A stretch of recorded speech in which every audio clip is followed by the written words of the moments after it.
نحمدہ ونصلی علی رسولہ الکریم اما بعد۔ آج ہم بیان کریں گے کہ ماتم کرنا 10ویں محرم کو یاد حسین میں کیسا ہے۔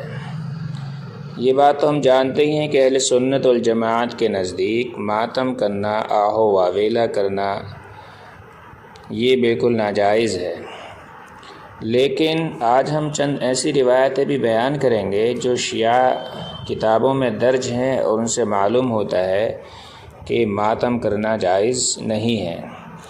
تو پہلے تو ہم بتاتے ہیں کہ اہل سنت والجماعت ماتم کیوں نہیں کرتے۔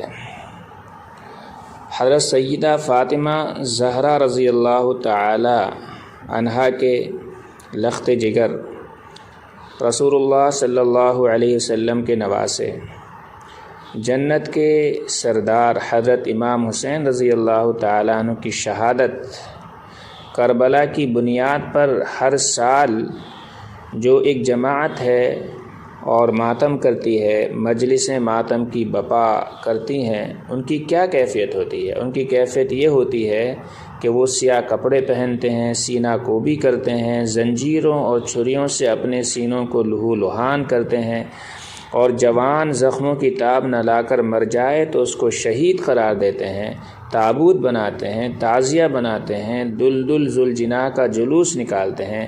یہ ایک شکل ہے شیعہ حضرات کے ہاں ماتم کرنے کی، جس میں کافی اہل سنت والجماعت کے ناواقف لوگ بھی شریک ہو جاتے ہیں۔ تو یاد رکھیے کہ یہ مروجہ ماتم قرآن کریم، نبی کریم صلی اللہ علیہ وسلم کی احادیث اور شیعہ کی روایات کی روح سے قطعاً حرام ہے۔ قرآن کریم میں اللہ تبارک و تعالی نے کتنی ہی آیات میں بیان کیا ہے کہ جن آیتوں میں ایمان والوں کو صبر کا حکم دیا گیا ہے اور صبر کرنے والوں کو اللہ تعالیٰ نے جنت کی بشارت دی ہے۔ اللہ تعالیٰ ارشاد فرماتے ہیں کہ اے ایمان والو، مدد حاصل کرو تم نماز اور صبر کے ذریعے، بے شک اللہ تعالیٰ صبر کرنے والوں کے ساتھ ہے۔ ایک جگہ اللہ تعالیٰ ارشاد فرماتے ہیں وَالصَّابِرِينَ فِي الْبَأْسَاءِ وَالضَّرَّاءِ وَحِينَ الْبَأْسِ، اور مسلمان وہ ہیں جو سختی، تکلیف اور لڑائی میں صبر کرنے والے ہیں۔ اولئک الذین صدقوا واولئک هم المتقون، یہی وہ لوگ ہیں جو سچے ہیں اور یہی لوگ متقی ہیں۔ اس آیت کریمہ سے صاف معلوم ہوتا ہے کہ صبر کرنے والے سچے اور متقی ہیں۔ یہ کسی جگہ اللہ تعالیٰ نے نہیں فرمایا کہ صبر چھوڑنے والے، سینہ کوبی کرنے والے، ماتم کرنے والے، نوحہ کرنے والے، آہو واویلا کرنے والے یہ جنتی ہیں۔ یہ اللہ تعالیٰ نے کہیں بھی ارشاد نہیں فرمایا ہے، بلکہ اللہ تبارک تعالیٰ فرماتے ہیں وَالَّذِينَ صَبَرُوا ابْتِغَاءَ وَجْهِ رَبِّهِمْ وَأَقَامُوا الصَّلَاةَ وَأَنفَقُوا مِمَّا رَزَقْنَاهُمْ سِرًّا وَعَلَانِيَةً وَيَدْرَؤُونَ بِالْحَسَنَةِ السَّيِّئَةَ أُولَئِكَ لَهُمْ عُقْبَى الدَّارِ، کہ جن لوگوں نے اپنے رب کو خوش کرنے کے لیے صبر کیا اور نماز قائم کی، اور ہم نے جو ان کو روزی دی ہے، رزق دیا ہے، اس میں سے انہوں نے اعلانیہ بھی خفیہ بھی خرچ کیا اور بھلائی سے برائی کو مٹاتے رہے، ایسے لوگوں کے لیے آخرت کا گھر اور جنت ہے۔ اس آیت میں نماز پڑھنے والوں اور صبر کرنے والوں کو جنت کی خوشخبری سنائی گئی ہے، نہ کہ ماتم کرنے والوں کو۔ یہ قرآن کریم کی آیات ہیں جو بالکل واضح اور صریح ہیں، پکار پکار کر ایمان والوں کو صبر کا حکم دے رہی ہیں اور بے صبری اور ماتم سے منع کر رہی ہیں۔ نیز صبر کرنے والے ایمان والوں کو عظیم بشارتیں اور خوشخبریاں سنا رہی ہیں۔ اب ہم بتاتے ہیں چند ایسی روایات جو شیعہ حضرات نے اپنی کتب میں نقل کی ہیں، جن سے پتہ چلتا ہے کہ ماتم کرنا ناجائز ہے۔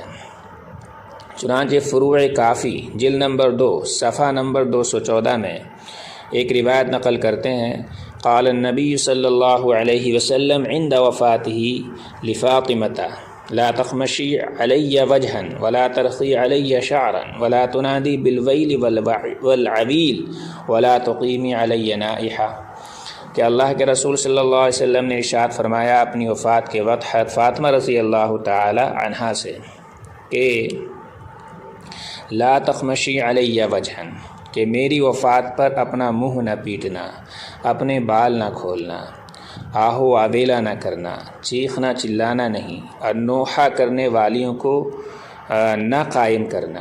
تو اس حدیث سے جو فروع کافی میں نقل کی گئی ہے صاف معلوم ہوتا ہے کہ نبی کریم صلی اللہ علیہ وسلم نے اپنی لخت جگر سے فرمایا کہ میری وفات پر ماتم وغیرہ کا عمل نہ کرنا۔ اسی طرح جلاء العیون صفحہ نمبر 2 پر نقل ہے کہ نبی کریم صلی اللہ علیہ وسلم نے فرمایا پس جمیع اہل بیت میرے اور بیویاں میری بحسب مراتب اشارہ اور سلام مجھ پر کریں، جو حق اشارہ اور سلام کرنے کا ہے، اور آزار بصدائے نالہ و نوحہ نہ پہنچائیں۔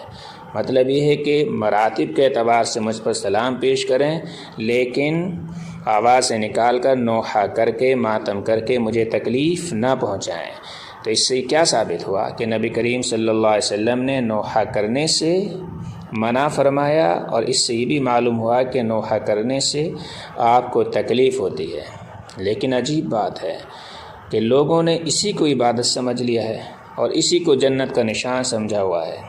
اسی طرح اور بھی روایات شیعہ حضرات کی کتب میں منقول ہیں جن سے پتہ چلتا ہے کہ نبی کریم صلی اللہ علیہ وسلم نے اپنی وفات کے وقت اس طرح کی حرکتوں سے منع کیا۔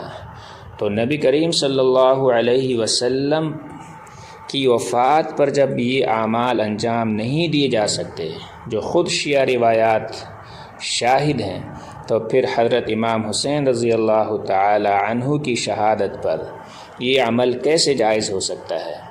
خود اپنی کتابوں میں دیکھیں اور پھر لوگوں کو بتائیں۔ اگر آپ ہمارے نہیں بنتے نہ بنیں، لیکن اپنے تو بنیں، اپنی کتابوں پہ تو عمل کریں۔ اس لیے ماتم کرنا نہ اہل سنت والجماعت کے نزدیک جائز ہے، نہ شیعہ کتابوں میں جو روایتیں منقول ہیں ان کی روشنی میں جائز ہے۔ اللہ تعالی ہم سب کو ان خرافات سے بچنے کی اور ان میں نہ شامل ہونے کی توفیق نصیب فرمائے۔